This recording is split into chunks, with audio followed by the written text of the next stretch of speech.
인류 태초의 인간이라 하면 우리가 잘 아는 것처럼 아담과 하와입니다. 그래서 하나님께서 아담과 하와를 지으시고 그 아담과 하와를 통해서요 인류의 자손들이 번성하기 시작합니다. 근데 우리가 잘 아는 것처럼 어느 순간에 노아 시대 때에 사람들의 모든 행위가 얼마나 악했으면 하나님께서 보시고요 다시 세상을 한번 시작해야겠다라고 결심하시는 것 같아요. 그래서 결국은 노아 시대 때 노아의 가족을 제외한 모든 사람들이 다 물로 심판을 받고 맙니다. 또 그렇게 쭉 세월이 흘러가는데요 노아를 통해서 또 그의 자녀들을 통해서 자손이 번성하는데 또 어느 시점에 되어서 성경에 보니 또 다른 하나님의 택하심이 있는 겁니다. 그게 바로 아브라함이라고 하는 사람이었습니다. 하나님께서 아브라함이라는 한 사람을 택하셔가지고 이스라엘이라고 하는 한 민족을 만드시는데 바로 그 아브라함이 오늘 이 시대에까지 우리에게는 믿음의 조상이라고 불리우는 그러한 믿음의 조상이 되었습니다. 근데 이 아브라함을 통해서 하나님께서 이스라엘 민족을 족속을 만드시는데 성경에 보니 이런 하나님의 섭리가 있었습니다. 창세기 15장 12절의 말씀부터 보면은요 해질 때에 아브라함이 깊이 잠든 중에 캄캄함이 임함으로 힘이 두려워하더니 여호와께서 아브라함에게 이르시되 너는 정령이 알라 내 자손이 이방에서 객이되어 그들을 섬기겠고 그들은 400년 동안 내 자손을 괴롭게 하리니 그 섬기는 나라를 내가 징치할지며 그 후에 내 자손이 큰 재물을 이끌고 나오게 될 것이다. 이렇게 하나님이 예언을 하셨어요. 성경의 모든 이야기를 여러분 읽어보면은요 하나님의 계획하심과 섭리가 있습니다.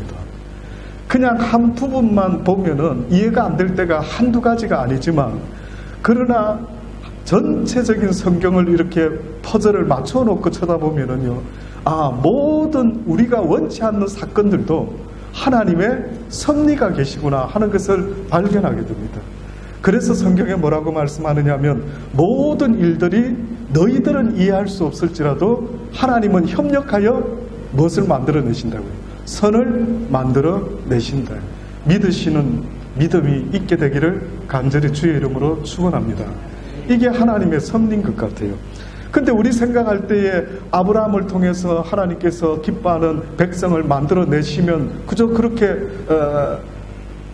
만들어지면은 그만인데 뜻밖에도 지금 아브라함에게 무슨 예언을 하시는데 무슨 예언을 하시느냐 하면은 앞으로 내 자손들이 이방에서 객이 될 것이고 그들이 애굽을 바로왕을 섬기게 되는데 약 400년 동안이나 그렇게 섬기게 될 것이다.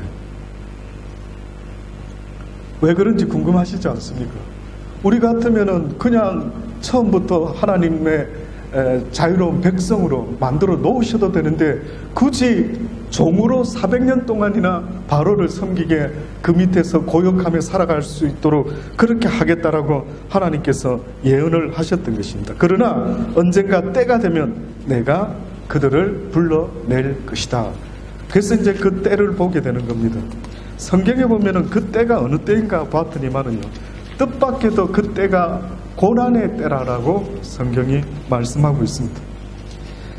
출애굽기 2장에 보면은 23절로 보면은요 여러 해 후에 애굽 왕은 죽었고 이스라엘 자손은 고역으로 인하여 탄식하며 부르짖으니 이렇게 말씀하고 있죠. 다시 말하면은 이스라엘 백성들이 애굽에 내려와서 살게 된 것은 요셉이라는 사람 때문이었습니다. 우리가 잘 아는 야곱의 아들 요셉 때문에 그 요셉 때문에 그 아들이 총리 대신이 애굽의 총리 대신이 되는 바람에 당시에 엄청난 기근 가운데 야곱과 그의 자녀들이 살기 위해서 먹기 위해서 애굽에 양식을 구하러 왔다가 요셉을 만나고 그래서 그 요셉을 통해서 그 가족들이 애굽 땅에 정착하여 살아가게 되지 않습니까? 그렇게 살아가고 있는데 웬만큼 그냥 무난했던 것 같아요. 거의 어떻게 보면 한 400여 년 동안 그냥 종으로 이렇게 살아가는데 익숙해서 살아가고 있는데요 어느 날 요셉을 알지 못하는 왕이 죽고 새로운 왕이 등장했는데, 이 왕이 보니까 이스라엘 백성들을 대하는 태도가 그전 왕과는 사뭇 다른 겁니다. 그전의 왕은 그래도 요셉을 생각해서 이스라엘 백성을, 그의 자손을 아마 그냥 무난하게 대했던 것 같아요. 그런데 그 이후에 왕이 나타나서요, 계속 고역을 심하게 하고 힘들게 하는 것입니다. 그가 생각하기를 이 이스라엘 백성들은 어찌된 일인지 저렇게 자식들을 숭풍숭풍 잘 놓지, 이렇게 생각했더라고요. 그래서 저 이스라엘 백성들이 저렇게 강성해져서 나중에 다른 나라와 혹시나 연합해가지고 우리 애굽을 치게 되면은, 야, 이거 큰일이 일어나지 않을까라는 염려를 했던 모양이에요. 그래서 바로의 왕이요, 이스라엘 백성에게 노역을 더하기 시작합니다. 그랬을 때에 그냥 적당히 무난히 살아갈 수 있었을 때는 그냥 종살이도 그냥 만족하고 살았는데요, 어느 날 삶의 무게가 점점 무거워지니 그때부터 이스라엘 백성들에게 변화가 일어나는데, 무슨 변화가 일어났냐면 그들이 부르짖기 시작했대요. 성경을 찬찬히 읽어보시면은요, 누구에게 부르짖었는지는 나와 있지는 않습니다. 근데 지금과 같이 이렇게 표현을 했죠. 여러 해 후에 애굽 왕은 죽었고 이스라엘 자손은 고역으로 인하여 탄식하며 부르짖으니, 그 고역으로 인하여 부르짖는 소리가 하나님께 상달한지라. 모든 이스라엘 백성이 부르짖었을 때 원망을 했는지, 불평불만을 한 건지, 바로 왕을 원망했는지, 그건 어떻게 보면 알 길은 없어요. 그러나 뜻밖에도 제가 깨닫는 것은요, 부르짖었는데 뜻밖에 하나님이 그 부르짖음을 들었다, 하나님께 상달되었다라고 하는 것 보니 아마 이렇게 되었던 모양입니다. 그들이 너무나 힘들 때에 도대체 내 인생을 구원해 줄 이가 누가 있을까? 그랬더니만 아마 그 가운데 그래도 우리 아버지 할아버지를 통해서 들어왔던 아브라함의 하나님, 이삭의 하나님, 야곱의 하나님, 그 이야기 듣지 않았겠습니까? 우리가 잘 아는 것처럼 이스라엘 백성들은요, 문맹인이 없습니다. 다시 말하면 이스라엘 히브리 사람들은 항상 그들은 유일신 야훼에 대해서 익히 그 어머니를 통해서 또 그 아버지를 통해서 늘 들어오기 때문에요, 그들은 결단코 하나님에 대해서 모르지 않는 백성이죠. 그래서 아마 그들은 굳이 하나님을 찾고 구하는 그런 상황은 아니었던 모양인데, 어느 날 그들의 삶이 힘들고 어려워지니까 그때서야 비로소 어떤 일이 벌어집니까? 하나님을 찾고 구하기 시작한 겁니다.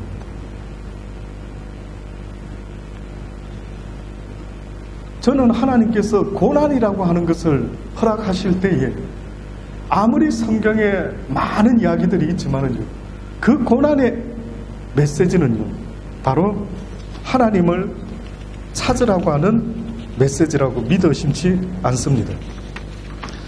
그래서 이런 이야기가 있습니다. 영국의 유명한 문학가인 C.S. 루이스라고 하는, 아마 들어보셨을 것 같아요. 이분의 또 무슨 영화가 또, 그죠? 이분의 그 소설이 영화로 된 것도 아이들이 아마 좋아했던 영화 중에도 있었던 것 같습니다. 근데 이분이 대학에서 강연을 마치고 나올 때 어떤 학생이 와가지고 심각한 얼굴로 이 루이스 교수님에게 이렇게 질문을 했답니다. 선생님이 말씀하신 대로 하나님이 살아계신 하나님이라고 한다면은 어떻게 이 세상에 고난이 있을 수가 있습니까? 어떻게 이 세상에 하나님이 살아있다라고 하면은 고난이 있을 수가 있습니까? 라고 이렇게 물어봅니다. 그랬더니만 이 루이스라고 하는 이 교수님이요, 이 학생에게 이렇게 대답하십니다. 여보게 젊은이, 내 말을 좀 들어보게나. 고통이 있어도 이렇게 교만한 게 인생인데, 세상에 고난이라고 고통이라는 게 있는데도 불구하고 인간이라는 인생은 이렇게 교만한데, 만약에 고통마저 없다고 한다면 인간들이 얼마나 교만하고 방자할 수 있겠는가. 어떻게 보면은 고난이라는 것은 기먹어 있는 인생에게 들려주시는 하나님의 메가폰, 그것이 바로 고난일세, 이렇게 이야기를 했다. 하나님의 메가폰, 하나님의 스피커, 제발 좀 말 좀 들어보아라. 제발 나 여호와가 너의 하나님이요 너의 구원자인 것을 제발 좀 들어보아라 라고 하는 하나님의 메가폰, 하나님의 말씀이 곧 뭐라고요? 고난이다 라고 이야기를 하고 있는 겁니다. 저는 전적으로 동의를 합니다. 그래서 이 이스라엘 백성들이 그냥 노예 생활도 좋다라고 생각하고요, 그렇게 살았던 그들에게 하나님께서 요셉을 알지 못하는 왕을 세우시고요, 그들에게 고난을 대했더니만 그들이 드디어 하나님을 찾고 부르짖는 일이 생겼던 것입니다. 그래서 출애굽기 3장에도 또 이렇게 표현합니다. 이제 이스라엘 자손의 부르짖음이 내게 달하고 애굽 사람이 그들을 괴롭게 하는 학대도 내가 보았으니 이제 내가 모세야 너를 바로에게 보내요 너로 내 백성 이스라엘 자손을 애굽에서 인도하여 내게 하리라. 뿐만 아니라 출애굽기 3장 17절에 보니까요, 내가 말하였거니와 내가 너희를 애굽의 고난 중에서 인도하여 내어 젖과 꿀이 흐르는 땅 곧 가나안 족속이 있는 그 땅으로 올라오게 하리라, 이렇게 말씀합니다. 그러니까 뜻밖에도 하나님의 구원이 전제되는 조건이 있었는데 그 전제되는 조건이 뭐였는가 봤더니만 바로 고난이었던 겁니다. 그래서 이 고난이라는 것이 우리는 원치 않는 거지만은 성경에서는요, 하나님의 구원의 전제 조건이 뜻밖에도 고난이라고 말씀을 하고 있는 것입니다. 이스라엘 총리 중에 초대 총리인 벤구리온이라는 사람도요, 뭐라고 이야기하냐면 지혜를 얻으려면 광야로 나가봐라 라고 그렇게 말할 정도로 그만큼 고난이라는 것은 지혜를 얻을 수 있는 하나님의 섭리를, 하나님의 구원을 얻을 수 있는 전제 조건이라는 사실을 여러분 잊지 마십시오. 그래서 고난 가운데 기도할 수 있는 사람이라면 고난은 더 이상 그에게 있어서 고난이 아니다. 자, 이런 고난을 통해서 드디어 하나님의 응답이 시작됩니다. 그래서 모세를 부르시죠. 그리고 모세에게 이야기를 합니다. 이제 이스라엘 백성을 네가 출애굽시켜야 되겠다. 그래서 이스라엘 백성들에게 내가 하나님으로부터 보냄을 받고 너희들에게 왔으니 이제 하나님께서 너희들을 출애굽시킬 것이요 또한 가나안 땅으로 인도하실 것이라. 이런 가운데 이스라엘 백성들이 출애굽하게 됩니다. 근데 여러분 아시는 것처럼 이스라엘 백성들이 출애굽했을 때에 가나안 땅까지 가는 길이 있었습니다. 원래는 가나안 땅까지 갈 수 있는 길이요, 일주일이면 도착할 수 있는, 걸어서 일주일이면 차로 한 6시간 정도면 갈 수 있는 길이 있었답니다. 그런데 뜻밖에도 그쪽 길로 하나님께서 인도를 하지 않고 지중해 바다를 끼고 가자지구 쪽으로요, 블레셋 지금의 가자지구 쪽으로 갔다면은 6시간이면 갈 거를 홍해 쪽으로 방향을 반대로 갔던 겁니다. 시나이 반도 쪽으로 갔는데 그곳은 1년 내내 비가 오지 않는답니다. 가보신 분 혹시 아시죠? 저는 가보지는 못했어요. 한번 기회가 닿으면 가보려고 하는데 그 광야는 1년 내내 비가 오지 않는답니다. 그리고 한낮에 더위가 45도 가까이 넘어선답니다. 저녁 되면은 또 엄청나게 추워진답니다. 그러니 그곳에서는 풀 한 포기도 어떻게 보면은 뭐 작물을 재배할 수도 뭐 짐승을 키울 수도 없는, 왜 하필이면 하나님께서 그런 쪽으로 길을 잡으셨을까 도무지 이해할 수가 없습니다. 그런데 하나님께서 이렇게 하시는 의도를 볼 수가 있어요. 그게 뭔가 하면은요, 하나님이 애굽에서 이스라엘 백성을 출애굽시킬 때도 그냥 재앙을 한두 가지로 한 게 아니라 이렇게 했다 저렇게 했다, 바로가 보내주겠다 말았다 보내주겠다 말았다 몇 번씩을 반복하는데 10번이나 반복을 하게 됩니다. 10번이나 반복을 하면서 이스라엘 백성에게 그 마음에 하나님이 심겨주고 싶으신 생각이 있다면 무엇이었을까요? 무슨 장난합니까? 모세는 하나님이 보내준다 했다. 이제 해방되는가 보다. 근데 바로는 또 갑자기 마음을 바꾸고 또 했다가 바꾸었다가 아마 이스라엘 백성들 마음속에 무슨 생각이 들었을까요? 장난하나? 모세야, 네가 우리를 놀리고 있어? 뭐야 이게? 하나님이 보내준다면서 근데 바로는 안 보내준다 하잖아? 아마 이렇게 왔다 갔다 하지 않았겠습니까? 왜 그랬을까요? 왜? 성경에 보면은요, 그 이유가 있습니다. 뿐만 아니라 이제 드디어 출애굽을 해서 또 좋아서요, 아주 좋은 길로 일주일만 가면 되는데 뜻밖에도 홍해길로 인도를 하는 겁니다. 그래서 홍해 앞에 섰을 때 이스라엘 백성들이 뭐라고 말합니까? 도대체 이게 뭐냐? 우리를 여기서 죽이려고 매장지가 없어서 우리를 여기까지 인도했느냐? 라고 또 막 모세를 원망하고 하나님께 원망하지 않습니까? 그랬더니만 불가능한 이 일이요, 또 가능한 일로 바뀌어버리고 말았어요. 이러한 일들이 계속 반복될 때에 아마 그들 가슴 속에 무슨 생각이 들었을까? 라고 한번 생각을 해봅니다. 아마 하나님께서요, 내가 너희의 하나님이 되되 바로가 너희들에게 자비를 베푸는 것이 아니다. 오직 만군의 여호와 하나님이 너희를 사랑하사 너희를 구원하고자 작정하신 그분의 열심히 너희를 이끌어가고 있다라는 것을요, 분명히 말씀해 주시려고 한 것 같아요. 이 땅을 살아보면은 지금도 많은 사람들이 어떤 사람이 나 도와줬어요, 어떤 사람이 나 도와줬어요 라고 말하지만은요, 사실은 궁극적으로 나를 도울 수 있는 유일한 분이 있다면 그것은 하나님이시라. 어느 인간이 인간을 그렇게 도울 수가 있을까요?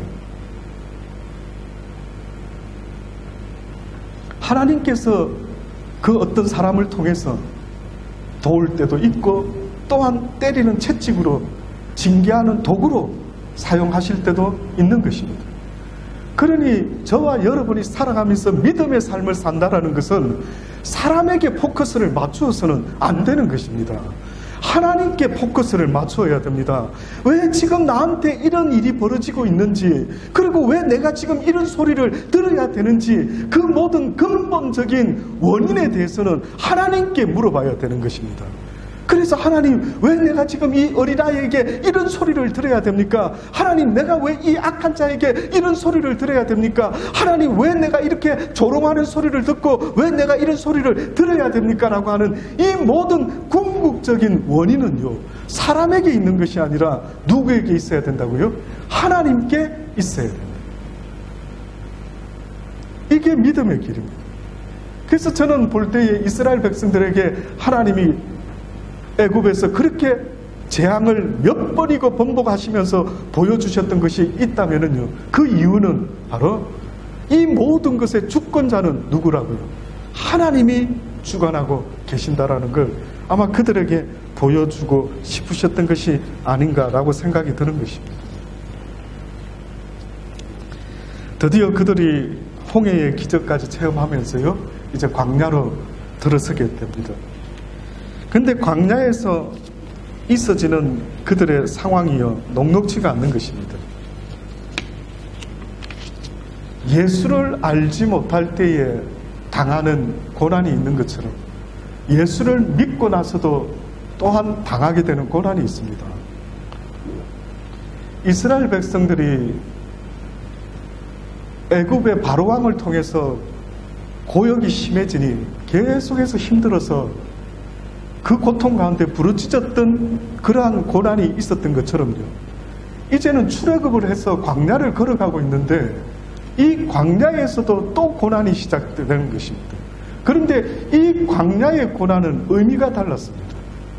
이 광야에서의 고난은요, 어떤 면에서는 그들이 하나님을 전적으로 의지하지 못하는 것 때문에 일어나게 됩니다.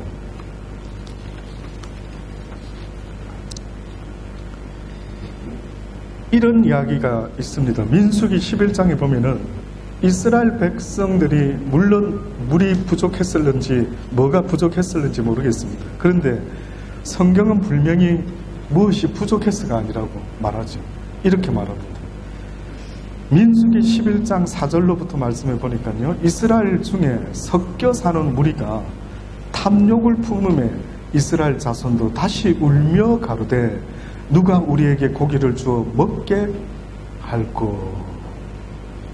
뜻밖에도 이스라엘 백성 가운데 섞여 살았던 무리들이 있었는데 그 무리들을 통해서 이스라엘 백성이 영향을 받는데 어떤 영향을 받았느냐 하면은 탐욕을 가지게 되었어요.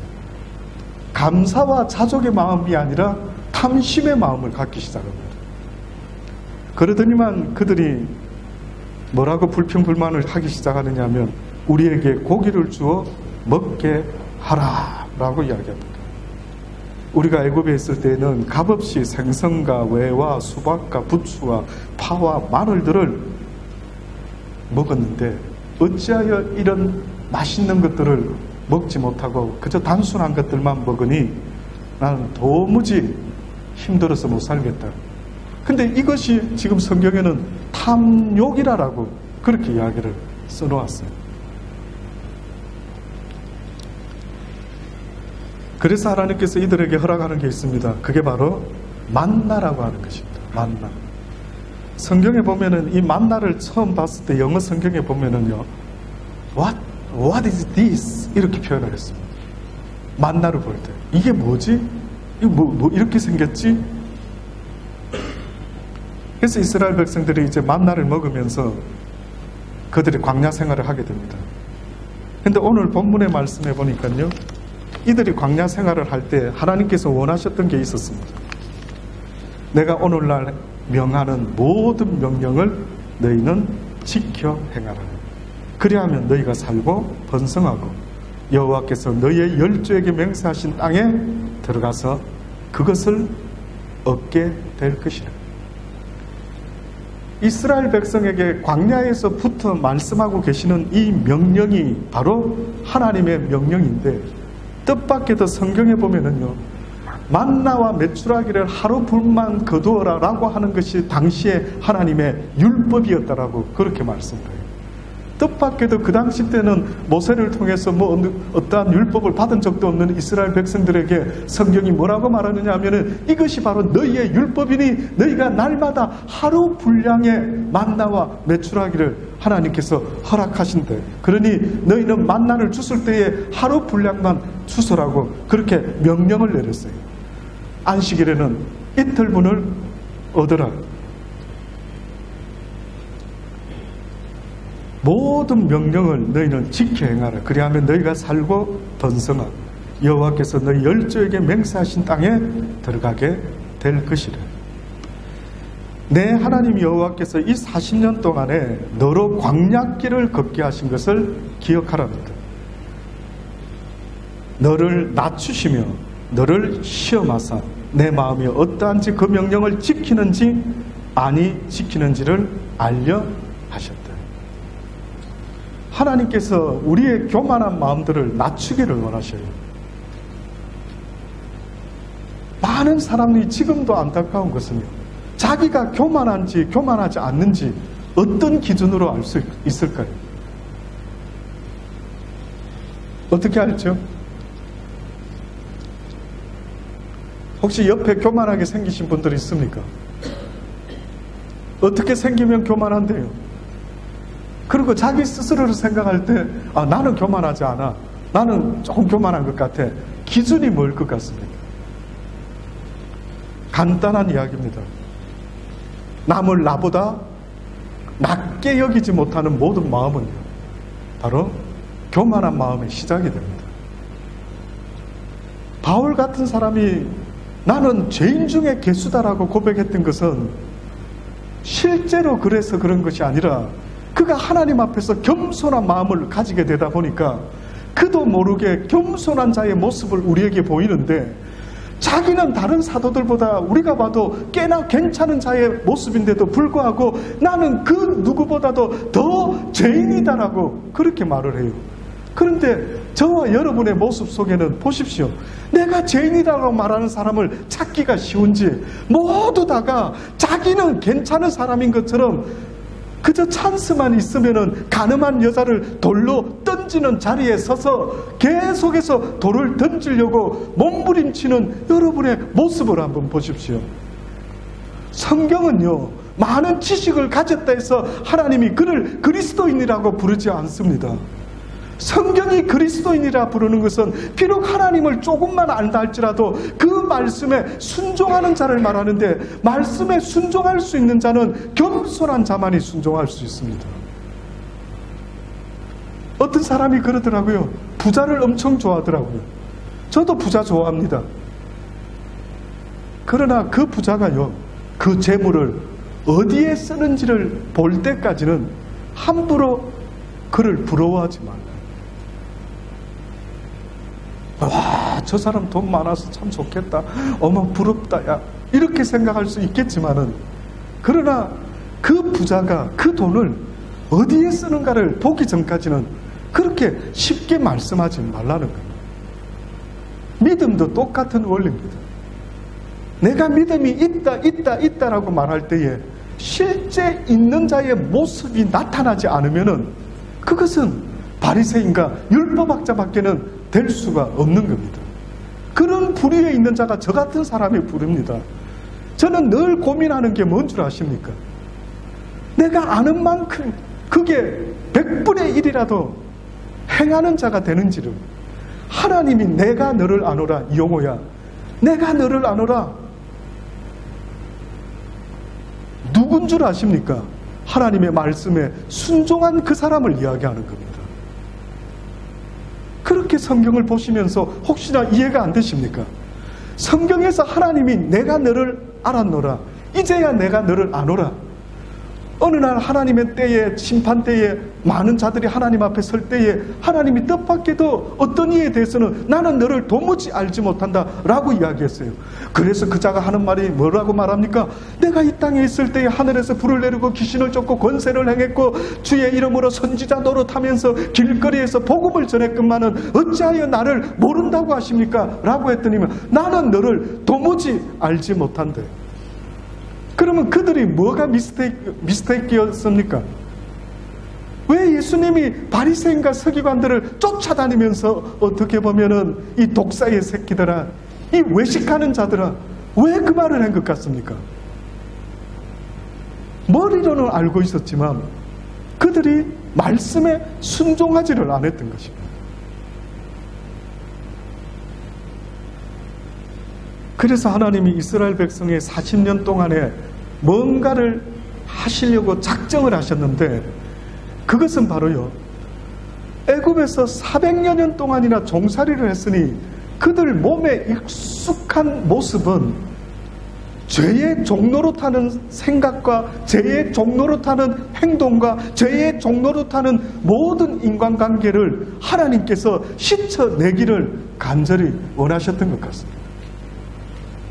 여러분이 예수 믿기 전에 가졌던 습관들, 여러분이 예수 믿기 전에 행했던 모든 말투, 여러분이 예수 믿기 전에 행했던 그 모든 하나님이 기뻐하지 않는 모습들을요, 없애기를 원했던 기간이 있다면은 굳이 편한 길을 두고도 왜 그 힘든 광야길을 가게 했고 그 고난을 허락했는가라고 봤을 때 원했던 것이 있다면은 그것은 아마 그들이 믿음 없이 늘 인간적인 자기 생각, 자기 힘, 자기 지력을 믿고 자기 능력을 믿고 살아왔던 그 모든 힘을 빼내기를 아마 원했던 것 같습니다. 여러분은 지금 무슨 힘으로 사십니까? 여러분의 열심으로, 여러분의 애씀으로, 여러분의 똑똑함으로, 여러분의 재물로, 어떻게 보면 모든 것들이 다 중심이 내가 되어 있지 않습니까? 하나님이 그걸 다 없애려고 작정을 하시는 것 같아요. 그래서 여러분의 입에서 나오는 말도 행동도 모든 것도 하나님이 듣기에 합당치 않는 모든 모습을요, 빼내기를 작정하셔서 용광로와 같은 고난의 풀무불에 이스라엘 백성들을 잡아 넣었던 것 같아요. 그래 그러니 거기서는요, 어떤 라이프 스타일이 시작되느냐 하면은 날마다 주시는 일용할 양식을 하나님으로부터 기대하며 살아가는 삶이 시작되었던 것입니다. 그러니 그 삶 속에서는 전적으로 하나님을 바라보지 않으면 하루도 먹고 살 수 없는, 적응도 할 수 없는, 일주일 분을 식량을 싣고 움직일 수도 없는,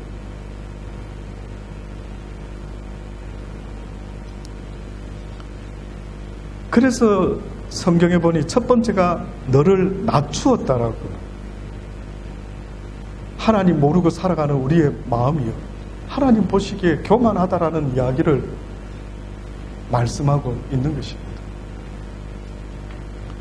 그리고 너를 시험하사 내 마음이 어떠한지, 다시 말하면 어떤 시험도 하나님이 원하는 목적은 그 시험 가운데 하나님의 명령을 그럼에도 불구하고 지키는지 아니 지키는지를 알려 하십니다. 우리가 보통 때는 그리스도인의 말을 씁니다. 형제님 사랑합니다, 평안하십시오, 이렇게 합니다. 근데 누군가가 나타나가지고 막 모욕을 하고 막 억울한 소리를 듣게 되고 막 이리 되면은 여러분 반응 어떻게 하십니까? 그런 경험이 없으십니까? 어때요, 솔직히? 예, 내가 저질렀던 일에 대해서 누가 그러면 안 되지 않습니까? 그러면 내가 그때 참 죄송합니다, 이렇게 될 수는 있겠죠. 근데 그렇지 않는데 어떤 일들을 이야기를 듣게 되고 하면은요, 내 마음이 평화로울 때는 하나님의 명령을 다 지키면서요, 형제를 사랑하고 이웃을 사랑하고 그저 용서하고 뭐 이러고 있다가 누군가가 나를 격동시키고 누군가가 막 나에게 핍박을 가하고 나를 막 죽이려고 하고 이런 상황이 벌어지면은 하나님이 그때에도 네가 내 명령을 지키는지 아니 지키는지 내가 보기를 원한다라고 분명히 말하지 않습니까? 그런데 그때는 상황이 예외가 돼버립니다.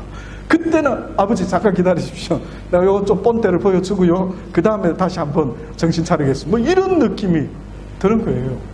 그래서 여러분과 저의 실체가 어떻게 보면은요, 평화로울 때는 하나님의 말씀을 지키는 것 같아 보여서 주여 내가 주의 말씀을 준행하는 것을 보시지요, 이렇게 말할 수 있을는지 몰라도 뜻밖에도 예외적인 일이 벌어질 때에, 그래서 하나님이 지금 너희를 낮추고 너희를 시험하기를 원하는데, 그것이 바로 때로는 물이 없을 것 같고 또 때로는 먹을 것이 전혀 없을 것 같은 이런 환경을 줬을 때도 네가 어떻게 반응하는지를 내가 좀 보자라. 그 명령을 끝까지 사랑하라 했으면 끝까지 살아가는 거고요, 용서하라 했으면 끝까지 용서하는 것만 보여드리면 그만인 것이었습니다. 용서할 만한 사람을 용서하는 걸 용서라고 말하지 않습니다. 믿을 만한 것을 믿는 것을 믿음이라 말하지 않습니다. 그래서 하나님이 그것을 보기 원했건만 너를 낮추시며 너를 줄이게 하시며 또 너도 알지 못하면 내 열조도 알지 못하던 만나를 내게 먹이신 것은 이제 이게 두 번째인 것 같아요. 자, 만나를 줬단 말입니다. 근데 만나를 준 것은 너희의 육신을 위해서 준 것이 아니랍니다. 그 메시지가 있었는데 그것은 바로 사람이 떡으로만 사는 것이 아니요 여호와의 입에서 나오는 모든 말씀으로 사는 줄을 너로 알게 하려 했다. 결국은 없는 것도 있게 하시는 하나님의 말씀만 있으면 우리는 살아가는 겁니다. 하나님께서 엘리야에게 먹을 것이 없구나, 걱정하지 말아라, 까마귀에게 명령을 하십니다. 말씀하십니다. 까마귀야, 내 종에게 가서 먹을 떡을 갖다 주어라. 까마귀가 하나님의 말씀에 순종해서 엘리야를 먹이는 것 아닙니까? 그러면은 지금 이 시대에도 우리가 살아가는 삶의 근본적인 소스는 하나님의 말씀에 있더라. 하나님이 나에게 말씀만 하신다면 능치 못할 일이 없다. 먹고 사는 문제뿐만이 아니라 능치 못할 일이 없는 겁니다. 그래서 믿음이라는 것은 내 신념이 아니라 하나님이 내신 말씀에 순종하는 것이 곧 믿음인 것입니다. 그래서 베드로가 바다 위를 걸어오는 예수님을 봤을 때 뭐라고 말합니까? 주님이시면은 어떻게 나한테 말해달라고요? 물 위를 걸어오라라고 말씀을 해달라고. 그리하면 내가 걷겠나이다. 사랑하는 여러분, 좀 더 곰곰이 한 번만 더 생각해 보십시오. 결국 내 인생에서 살아가는 내 삶의 힘과 능력은요, 나로부터 있는 것이 아니라 여호와의 말씀에 달려있다. 그래서 먼저 그의 나라와 그의 의를 구하라. 그리하면 이 땅에 필요로 하는 모든 것들은 너에게 더하여 줄 것이라고 그분이 말씀했기 때문에 그 말씀에 순종하고 나가는 것이 곧 내 삶의 생명이요, 내 삶의 존재 이유가 되는 것입니다. 그래서 이제 이스라엘 백성들에게 광야에서 가나안 땅으로 내가 너를 드리겠다, 그 말씀이 있었기 때문에 이것은 생명이요, 내 것이다. 이것이 삶이다. 왜? 말씀을 하나님이 했기 때문에 이것은 그대로 이루어진다 이거예요. 그래서 이제 쭉 왔는데요, 여러분 아시는 것처럼 가나안 땅 앞에서 드디어 이제 왔는데 어떤 일이 벌어집니까? 정탐꾼을 보내죠. 정탐꾼을 보내가지고 정탐을 하고 돌아왔는데 여호수아와 갈렙을 제외한 다른 정탐꾼들이 뭐라고 보고를 하느냐면, 와, 들어가 보니까 이거 뭐 그저 들어만 가면 될 줄 알았는데 세상에 엄청난 아낙 자손들이 막 거인족들이 살고 있습니다. 우리는 거기 비하면 메뚜기와 같아요. 메뚜기와. 이거 어떻게 하면 좋느냐라고 막 방방방 뜨는 겁니다. 그리고 걱정 근심하니까요, 여러분, 여호수아와 갈렙이 뭐라고 그들에게 이야기하는 줄 아십니까? 너희가 어찌하여 그렇게 겁설내고 두려워하느냐? 하나님이 뭐라고 말씀하셨느냐? 이 땅을 우리에게 주겠다고 하나님이 말씀하지 않았느냐? 그런데 너희가 어찌하여 여호와의 말씀에 거역하느냐? 이렇게 말했어요. 왜 여호와의 말씀을 거역하느냐? 뜻밖에도 그들의 걱정과 근심과 원망은요, 여호와의 말씀을 거역하는 행위였다라는 것을 말씀하고 있는 겁니다.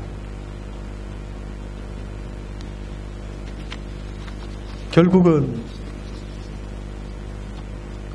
그들이 가나안 땅을 들어가지 못하고요, 여호수아와 갈렙을 제외한 모든 그네들이요, 결국은 광야에서 죽고 말았습니다. 하나님의 말씀을 믿는다라는 것이 이렇게 중요하고 이렇게 쉬운 것 같지만은 그렇게 쉬운 것만은 분명히 아닌 것 같습니다. 200만 명이 나왔어요. 어마어마. 그러면 남자 장정만 200만 명, 한 600만 명의 사람들 중에 말도 안 되게 여호수아와 갈렙만이 가나안 땅에 들어가고 그 나머지들은 여호와의 말씀을 믿지 못함으로 거역함으로 그들이 광야에서 죽고 말았던 것입니다. 결국 그들이 광야에서 주신 그 만나라고 하는 의미는 바로 하나님의 말씀이었어요. 이 말씀을 먹으라는 거예요. 이 말씀을 순종해라는 겁니다.